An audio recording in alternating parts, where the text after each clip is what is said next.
Politics பேசுறான். Politics. Pongal பண்டிகை எல்லாம் முடித்து நாம வர்றதில்ல, விஜயையும் இது மாதிரியே முடித்துட்டு செகண்ட் ரவுண்டுக்கு வாங்க, உங்களுடைய ஒத்துழைப்பு தேவைப்படுது அப்படின்னு சம்மன் அனுப்பியிருந்தார்கள்.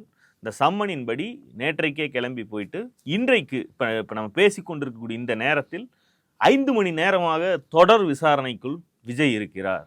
அவர் மட்டும் இல்லை, ஒரு ஜான் ஆரோக்கியசாமி அவருடைய வியூக வகுப்பாளர் ஆலோசகர், அவரும் விசாரணைக்கு அமர்ந்திருக்கிறார் என்பது செய்தி. சென்ற முறை கருப்பு சட்டையை போட்டு வெறுப்போட நெருப்பை கக்க செல்கிறார் எங்கள் அண்ணன். பாஜகவை எதிர்த்து சிபிஐ விசாரணைக்கு போகும்போது கருப்பு சட்டை போட்டு போறான்னா எங்க அண்ணனுக்கு தில்ல பாத்தியா அப்படின்னு ஃபயர் விட்டவர்கள். அப்புறம் இறங்கி பார்த்தா தான் அது ப்ளூ சட்டை தெரிஞ்சு. சரி, அது கூட ஒரு கருநீளம்னு வச்சுக்கலாம் ஒரு லாஜிக்கு. நேற்றைக்கு வெள்ளை சட்டையை போட்டுட்டு கிளம்பி போயிருக்காப்புல. இதற்கு என்ன இப்ப என்ன புரிஞ்சுக்கிறது? இல்ல இதுல என்னன்னா, கவர்னருடைய பாதுகாவலர்கள் இல்ல பிரதமருடைய பாதுகாவலர் தான் கொடை பிடிக்கிறாங்க. அந்த கொடைக்கே வெள்ளை கொடை பிடிச்சிட்டாரு அப்படின்னு சொல்லி இன்னைக்கு வரைக்கும் பேசிட்டு இருக்காங்க. உண்மை என்னன்னா, பாஜக பொறுத்த வரைக்கும் அவர்கள் கருப்பு என்பதை, திமுக திராவிட இயக்கங்களை தவிர கருப்பு என்பதை எதிர்ப்பினுடைய அடையாளமா தான் பாக்குறாங்க. நம்ம மட்டும்தான் கருப்பை கொள்கை அடையாளமா பார்க்கிறோம். அதனால அவர்கள் இது மாதிரி வெளிநாட்டு தலைவர்கள் வரும்போதோ இவர்கள் போகும்போதோ கருப்பை பயன்படுத்துறது இல்ல. குடைக்கு கூட வெள்ளை நிறம், அதாவது அறிவியலின் அடிப்படையிலேயே வெயில திருப்பி அனுப்ப வேண்டியதுதான் இந்தியா மாதிரியான ஒரு டிராபிக்கல் நாட்டுல கொடை செய்ய வேண்டிய பணி. அதை தாண்டி அவர்கள் வெள்ளை நிறத்துல கொடியை பயன்படுத்துவதற்கான காரணம் என்னன்னா, அப்சர்வ் பண்ணிடும், சூட்டை அப்சர்வ் பண்ணிடும். ஆனாலும் செய்யறாங்கன்னா கருப்பு மீது அவர்களுக்கு இருக்கக்கூடிய எதிர்மறையான எண்ணம். அதனாலதான் பிரதமர், கவர்னர் இவர்களுடைய பாதுகாப்பு அலுவலர்கள்லாம் கொடைன்னு ஒண்ணு ஏர்போர்ட்டுக்கு கொண்டு வரும்போது வெள்ளைய பயன்படுத்துறாங்க. அதுதான் முதலமைச்சர் போகும்போதும் எடுத்துட்டு வந்தது. அது முதலமைச்சருக்காக கொண்டு வரப்பட்ட குடை கிடையாது. அதை இவங்க ஒரு பிரதமருடைய பாதுகாப்பு அதிகாரிகள் கொண்டு வந்த கொடை. இது ஒன்று. இது ஒரு போட்டோவை வச்சுக்கிட்டு மோடிக்கு வெள்ளை கொடை பிடிச்சிட்டு போயிட்டாங்க அப்படின்னு இப்ப வரைக்கும் பேசிட்டு இருந்தாங்க. சரி, நீ சொன்னேல காமெடின்னு ஒண்ணு ஒரு கண்டென்ட்டாவது சிக்குது, ஏதோ ஒண்ணு பண்ற. திமுகவுக்கு எதிராக நீ வேற என்ன சொல்ல முடியும்? பாஜகவுடைய இந்த சட்டத்துக்கு உடன் போய் விட்டார்கள், இந்த திட்டத்துக்கு திமுக வெள்ளை கொடி காட்டி விட்டதுன்னு உன்னால சொல்ல முடியாது. கொடை வெள்ளையா இருக்குன்னு எதையாவது தான் உன்னால சொல்ல முடியும்னு வைங்க. சரி, அவர்கள் செய்யட்டும். இப்ப போன வாரம் முதல் ரவுண்டு விசாரணைக்கு கருப்பு சட்டை போட்டு போன கெத்த பேசுன நீ இன்னைக்கு வெள்ளை சட்டையை போட்டு போயிருக்காருன்னா அப்புறம் தெரிஞ்சிருக்கும்ல. விஜய்க்கு அவ்வளவு கூடவா தெரியாது? போன முறை நாம போட்டு போன கருப்பு சட்டையை நம்ம பசங்க சம்பவம் பண்ணிட்டானுங்க, அப்ப அடுத்த வாட்டி நாம அதே மாதிரி இன்னும் கருப்பா அட்டர் கருப்புல போட்டு போலாம் அப்படின்னு தோணும்ல. அவரு வெள்ளை விளையர்னு போறாருன்னா அப்ப விஷயம் இல்லாமலா? இன்னைக்கு கேட்பாங்கல்ல. இப்ப இன்னைக்கு போனா பிரவுன் கலர் ஒரு சட்டையோடு சோகம் ததும்பியமோ, என்ன சோகம் இருக்கும்ல? 41 பேர் இறந்திருக்காங்க, அவருக்கு அந்த சோகம் இருக்காதா? அதுவா சோகம்? படம் ரிலீஸ் பண்ண விட மாட்டாங்க, சர்டிபிகேட் எவ்வளவு பெரிய சோகம் அது ஒரு பிரச்சனை இருக்கு. இந்த சோகத்துல எந்த சோகம்னு நம்மளால கண்டுபிடிக்க முடியல. ஆனா கூடி முகம் தொங்கி போயிருக்காரு. 5 மணி நேரம் ஆச்சு, இன்னும் வெளியே வரல. கொடுத்து முடிச்சுட்டாங்களான்னா இல்ல கொடுத்துக்கிட்டு இருக்காங்கிற ரேஞ்சில தான் போயிட்டு இருக்கு. கேள்விகள் இருந்து அங்கேயே பொறுமையா இருந்து வாங்கிட்டு வா. இன்னைக்கும் இல்ல, நாளைக்கும் தொடர்கிறது. ஏகப்பட்ட கேள்விகள் கேட்கறாங்க போல இருக்கு. ஊடகங்கள்லயும் பல்வேறு கேள்விகள் பட்டியலிட்டு இருக்கிறார்கள். திருவள்ளூரும் வடசென்னையும் பிளான் பண்ணி கொடுத்துருந்தாங்க. எவன் பேச்ச கேட்டு மாத்தினாப்புலன்னு தெரியல. கரூருக்கு அவசரமா மாத்தி அவசரமா போய் அனுமதி வாங்கி இதெல்லாம் பண்ணி தண்ணீர் பாட்டிலை வீசிய போது கூட்ட நெரிசலை பார்க்கவில்லையா?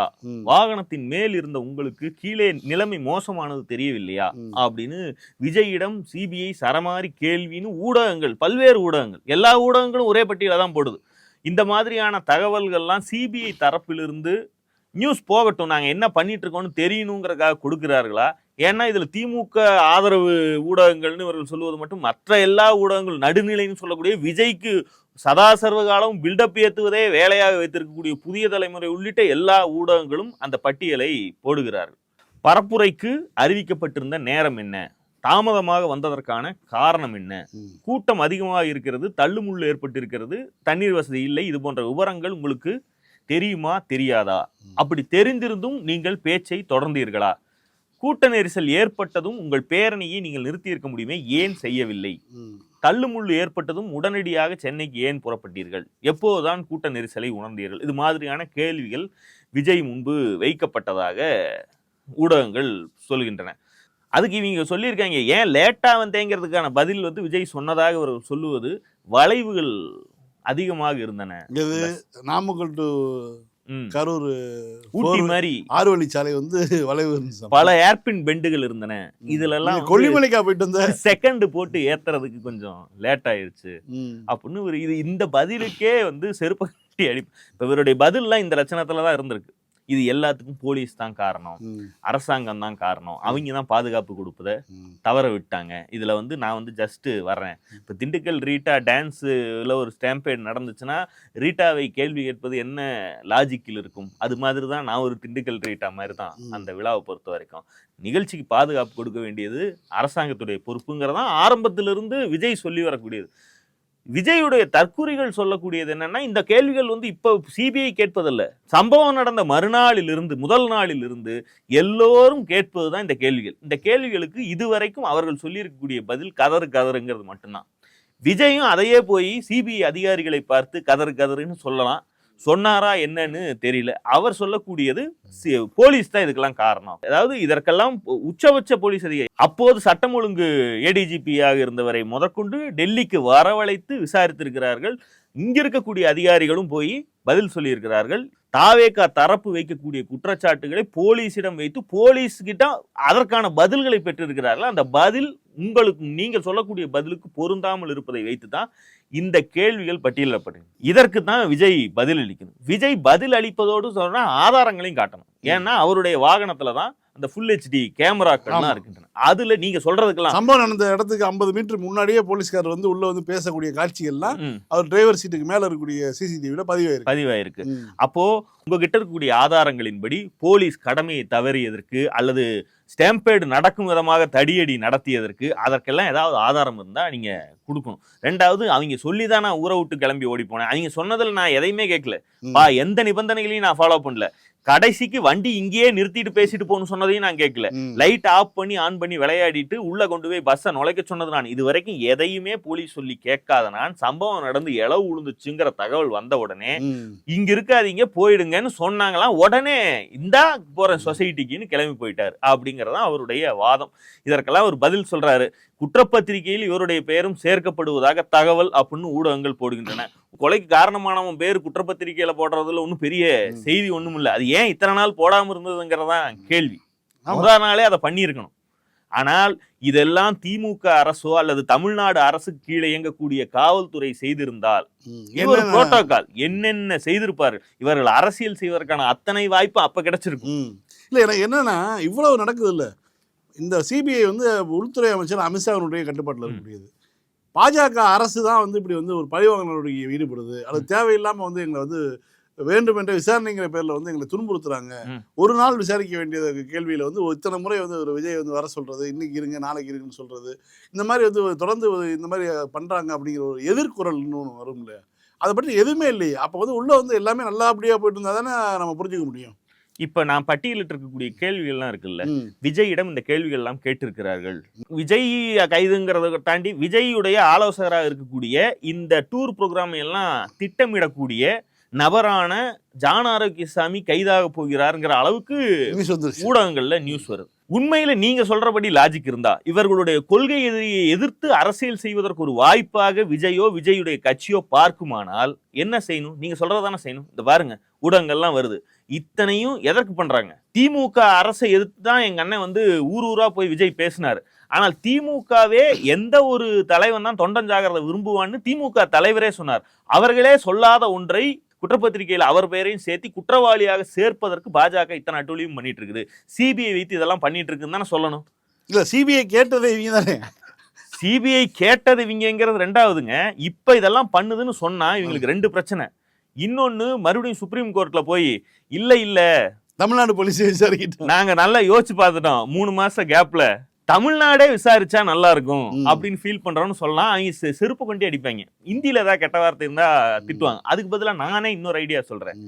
எங்களுடைய கொள்கை எதிரி பாஜக, அதனுடைய கட்டுப்பாட்டில் சிபிஐ இருக்கிறது. எங்களுடைய அரசியல் எதிரி திமுக, அதனுடைய கட்டுப்பாட்டில் தமிழ்நாடு அரசுடைய காவல்துறை இருக்குது. இந்த ரெண்டும் இல்லாம காங்கிரசுடைய கட்டுப்பாட்டில் இருக்கக்கூடிய கர்நாடகா காவல்துறை இதை விசாரிக்கணும். ஏற்கனவே ஜெயலலிதாவுடைய திருட்டு கேஸையே கர்நாடகால வச்சுதான் விசாரிச்சிருக்காங்க. அந்த ஒரு உதாரணமும் இருக்கு. இந்த மாதிரி பண்ணுங்க. இல்லாட்டினா கேரளால எங்க அண்ணனுக்கு வந்து மொரட்டு மாசு இருக்கு. சகிலாக்கு அப்புறம் ஒரு தமிழ் நடிகருடைய படங்கள் பிச்சுக்கிட்டு ஓடுறன்னா விஜயோட தான். அதனால அங்க கம்யூனிஸ்ட் ஆட்சியில் இருக்கக்கூடிய அந்த போலீஸ் வந்து விசாரிக்கணும்னு ஏதாவது ஒரு பிராதோட சுப்ரீம் கோர்ட்டுக்கு இவர்கள் போகலாம். அதையெல்லாம் செய்யாம அந்த கட்சியுடைய தொண்டர்கள், அந்த கட்சியுடைய அபிஷியல் ஐடிகள்ல இருந்து நிர்வாகிகளாக இருக்கக்கூடியவர்கள் காலையில இருந்து என்ன போட்டிருக்கானுங்கன்னா, ஊடகங்கள் பொய் புழுவுகின்றன, இதுதான் ஊடக அறமா, இதுக்கெல்லாம் எங்க ஆதாரம்? முறையா அவனுக்கு ஆதாரம் கேட்கிறானுங்க. இப்ப இந்த சிபிஐ இந்த கேள்விகளை எல்லாம் கேட்டதாகவும் சிபிஐக்கு இந்த பதில்களை எல்லாம் விஜய் கொடுத்ததாகவும் தகவல்கள் ஊடகங்கள்ல வருது இல்லையா? இந்த செய்தியே தவறு. விஜயை சிபிஐ நெருக்கடிக்கு உள்ளாக்குதுன்னு நீங்க ஏன் எழுதுறீங்கன்னு கேக்குறானுங்க. கட்சியுடைய மூட் என்னன்னு பாருங்க. என்ன வேணாலும் பண்ணிட்டு போட்டு அவரை என்ன வெளியில சொல்றீங்க. அதாவது இமேஜ் சரியுது. அடியே வாங்கினாலும் அதை வெளியே சொல்லக்கூடாது. அந்த மாஸ் ஹீரோ இமேஜை மெயின்டைன் பண்ண விஜயுடைய நோக்கம். விஜய் கட்சியும் அப்படிதான் நினைக்குது. அவர்களுக்கு அரசியல் என்பதெல்லாம் தாண்டி தன்னுடைய பிரசன்ஸை வந்து ரொம்ப கம்மியா வச்சுக்கிட்டு, நான் வெளியே வந்தாலே மாசம், அண்ணன் நின்னா பொதுக்கூட்டம், நடந்தா ஊர்வலங்கிற மாசம் மட்டும் மெயின்டைன் பண்ணணும். அதனால சிபிஐ கிரில் பண்ணுது, சிபிஐ நெருக்கடி கொடுக்குதுங்கிறதை கூட வெளியே சொல்ல வேண்டாம் அப்படிங்கறத அவங்க ஒரு முடிவா எடுத்திருக்காங்க. இதுக்கப்புறம் எங்க போய் வெளியே வந்து பேசுறது? பாஜக விமர்சிக்கிறது. பாஜக எதுக்கு விமர்சனிக்கணும்? ஃபர்ஸ்ட் அவங்களுக்கு அது அப்படி ஒரு எண்ணமே இல்லை. நீங்களா எதுக்கு கோத்து விடுறீங்கன்னு கேக்குறாங்க. தூக்கி உள்ள வைத்தாலுமே கூட இவர்கள் எதிர்த்து பேசுவாங்கன்னு எனக்கு தோணல. அதுல ஏதாவது திமுகவை கனெக்ட் பண்ணி இது பாத்தீங்களா, இது அவங்க 2 பேர் பேசி வச்சுட்டு பண்றாங்க அப்படின்னு தான். எடப்பாடியுடைய அமைதி பாருங்க. இத்தனை சம்பவம் நடந்துட்டு இருக்கு. முதல்ல பெயில் அவுட் பண்றதுக்காக நான் இருக்கேன் அப்படின்னு கரூர் விவகாரத்துல குதித்தவர் எடப்பாடி பழனிசாமி. இன்றைக்கு பாஜகவோட கூட்டணி, பாஜக அரசின் கீழ் இயங்கக்கூடிய சிபிஐ இந்த வேலையெல்லாம் பாத்துக்கிட்டு இருக்கு. அவருக்கு இதுல எந்த கருத்துமே கிடையாது. அவரு தானே சொல்லிட்டு வந்தவர் போய் போன வாரம், இது மாதிரி பண்ணுங்கன்னா பிடிச்சு கொடுங்க, எனக்கு கூட்டணிக்கு என்ன பண்ணுவீங்களோ தெரியாது, கூட இருந்தாங்க, இதை வச்சு அதை பிடிச்சு கொடு சொல்லியிருக்க வாய்ப்பு இருக்குல்ல.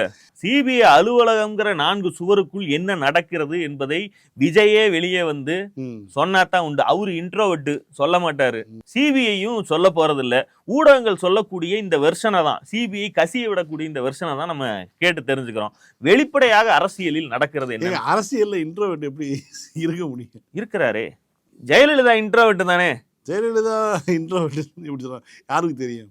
ஜெயலலிதா ஒரு நடிகை, அதை தாண்டி அவங்க வந்து இருந்தாங்க. ஜெயலலிதா வெளியில வரல, பேசலையே தவிர அவங்க இன்ட்ரோவர்ட்லாம் கிடையாது, எக்ஸ்ட்ராவர்ட் தானே. ஆமா, அந்த அம்மா வந்து பேசதானே செஞ்சிச்சு. பேசுங்க, அது மாதிரி. அதை விட இன்னும் கொஞ்சம் டீப் இன்ட்ரோவர்ட்னு வச்சுக்க வேண்டியதுதான். சரி, அரசியலில் ஒரு அதிசயம் இது ஒண்ணு, ஒரு புதுசா ஒரு வாய்ப்பு. இன்ட்ரோவர்ட் அரசியல் இல்லங்கிறீங்க, ஒரு இன்ட்ரோவர்ட்டுக்கு தான் கொடுத்து பாப்போமே.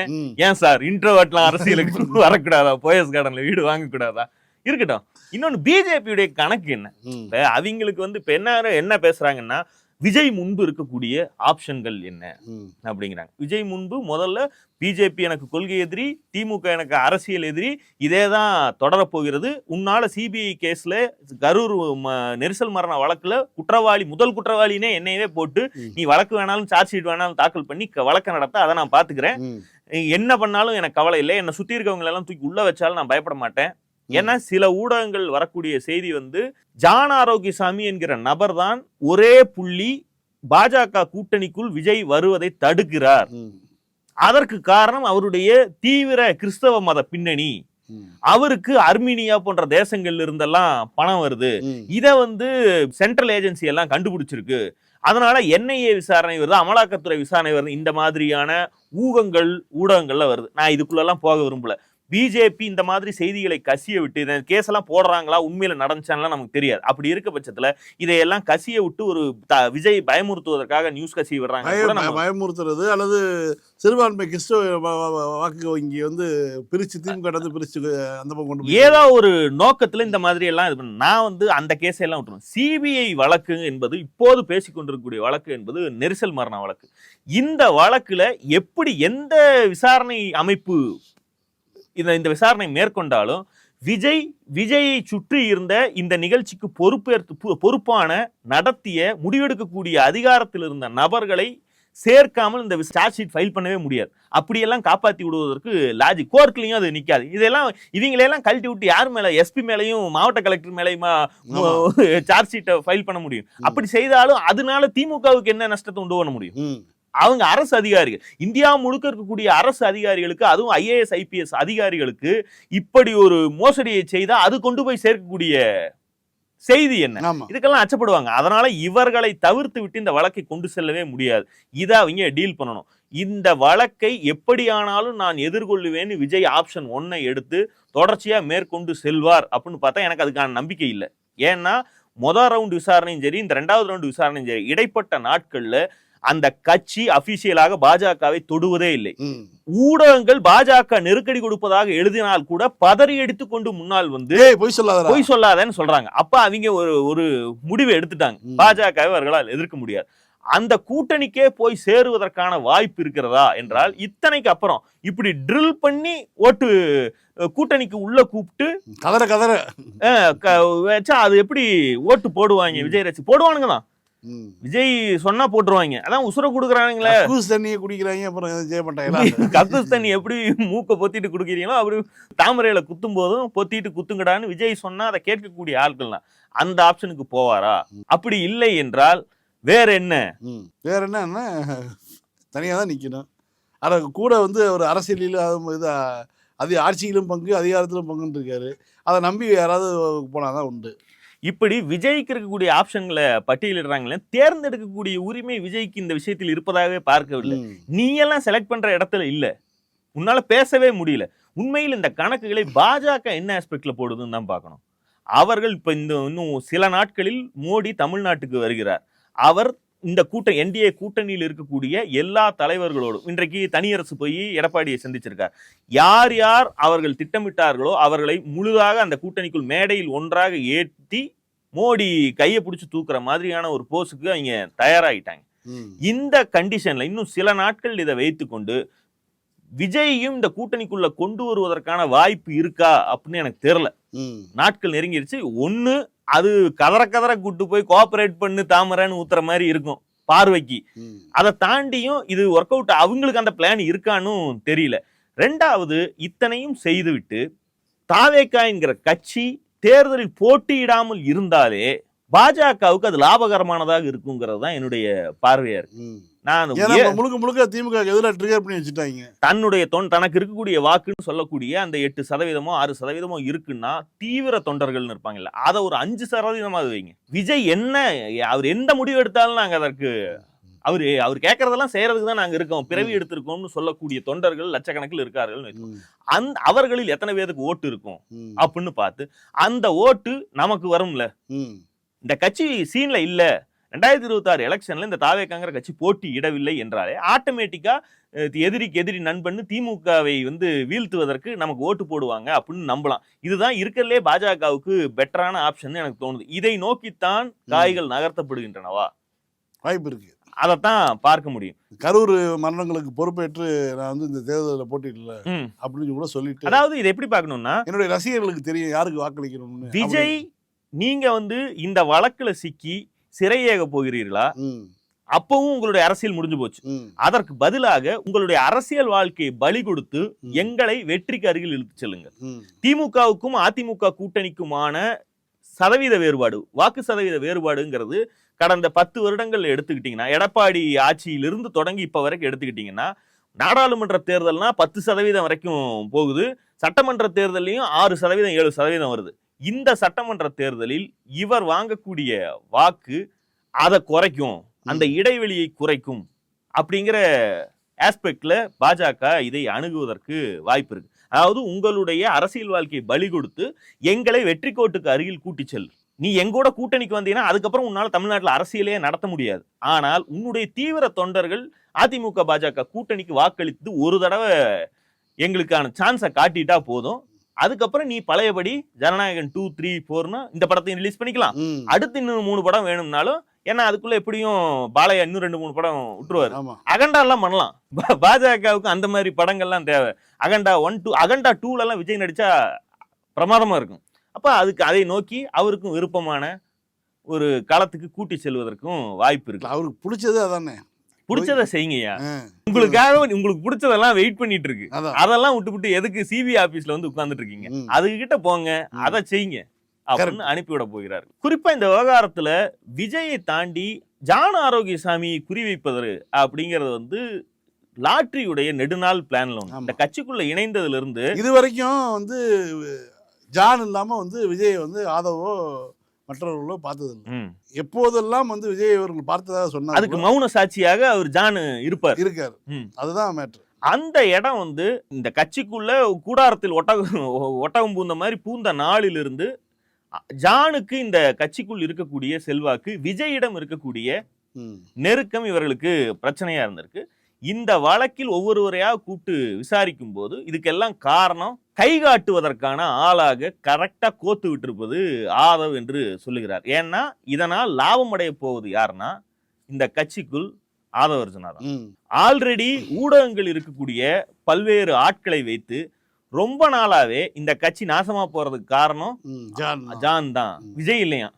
நல்லதெல்லாம் நடந்தா அதுக்கு அவங்க காரணம், நாசமா போறதுக்கு காரணம் ஜான் தான். ஜான் சொல்லக்கூடிய விஷயங்கள் கேட்டுதான் இவங்க அழிவு பாதைக்கு சென்று கொண்டு இருக்கிறார்கள் பல்வேறு நபர்களை வைத்து சொல்ல வைக்கிறார். இப்ப வரைக்கும் இந்த கரூர் படுகொலைகளுக்கு யார் யாரையோ பொறுப்பாக்கி கொண்டிருக்கக்கூடிய இந்த தற்குறிகள் இந்த வழக்கு செல்லும் திசையை வைத்து பார்த்தால் அண்ணன் நல்லவர் தான், இந்த கருப்பாடுகள் கூடவே இருந்து குடி வரிச்சிட்டாங்க அப்படின்னு ஜானை கை கழுவுவதற்கும் தயாராக இருக்கும். அதுக்கு தயார்படுத்துவதுதான் ஆதவுடைய வேலையா இருக்கும். அதை நோக்கித்தான் இப்போ இதை கொண்டு போயிட்டு திரியுறாங்க. கூடுதலா இன்னைக்கு வந்து பராசக்தி பார்த்திருக்காரு சீமான். அதான் சொல்லிட்டாப்ல, இந்த செலியன் தான், வேற யாரும் இல்ல. முன்ன சாரு இந்த வேலையை பண்ணிட்டு இருப்பாரு. ஏதாவது ஒரு நல்ல படம் ஹிட் ஆச்சுன்னா இந்த படத்தை பார்க்கும்போது என் வாழ்க்கையை பார்த்த மாதிரி இருக்கு அப்படின்னு சொல்லி விட்டு போயிடுவார். நல்லா இல்லைன்னா இன்னொன்னு சொல்லுவார், மலக்குழியில் 3 மணி நேரம் படுத்திருந்ததை போல் உணர்கிறேன். அவருக்கு 2 விமர்சனம் தான். ஒண்ணு மலக்குழியில் படுக்கிறது, இன்னொன்னு என்னுடைய வாழ்க்கையவே திரையில் பார்க்கிறது. அது மாதிரி சீமான் வந்து இந்த செலியன்கிற கேரக்டர் வந்து வேற யாரும் கிடையாது. என்ன பாக்குற, நான் தான் பிரபாகரங்கிற மாதிரி நான் தான் அந்த செலியன். அந்த கதாபாத்திரம் குறைவா இல்ல ஒருவேளை இருந்திருக்கலாமா? சீமான் தான் செழியன், அது பேர் செழியன் வச்சுட்டாங்களே ஒழிய நான் தான் செழியன். தமிழ் வாழ்கன்னு ஒரு படத்துல கடைசியில போடுறாங்கனாலே அதுக்கு பாராட்டும். உண்மையான போராட்டத்தை முழுமையா காட்டல, இருந்தாலும் தமிழ் உணர்வை அந்த படம் சிதைக்கல. அந்த விதத்துல நான் இதை வந்து பாராட்டுறேன் அப்படின்னு சொல்லிட்டு, இந்த செலியன் வேற யாரு, சீமான் தான் செலியன். அந்த படத்துல என்னன்னா கறி எல்லி போடுறானே அந்த பையன் நான் தான். ஆமா, அவன் வந்து இன்ஜினுக்கு கறி எல்லி போடுவான், நான் கறி எல்லி வாயில போடுவேன். இவ்வளவுதான் வேறுபாடு. அது அடுப்பு கறி, இது ஆமக்கு. அவனுக்கு தம்பி வந்து கட்டுப்படுத்த முடியாது படத்துல, யாரு அதர்வாவை. அது துள்ளி தேவையில்லாத நேரங்கள்ல துள்ளி செத்து போயிரும்.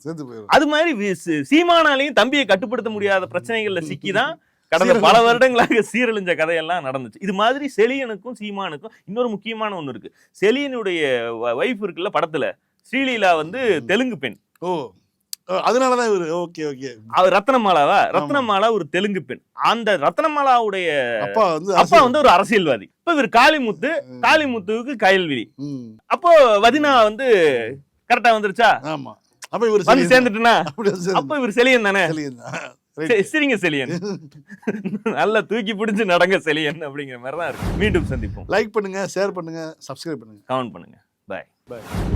பாலிடிக்ஸ் பேசுறோம், பாலிடிக்ஸ்.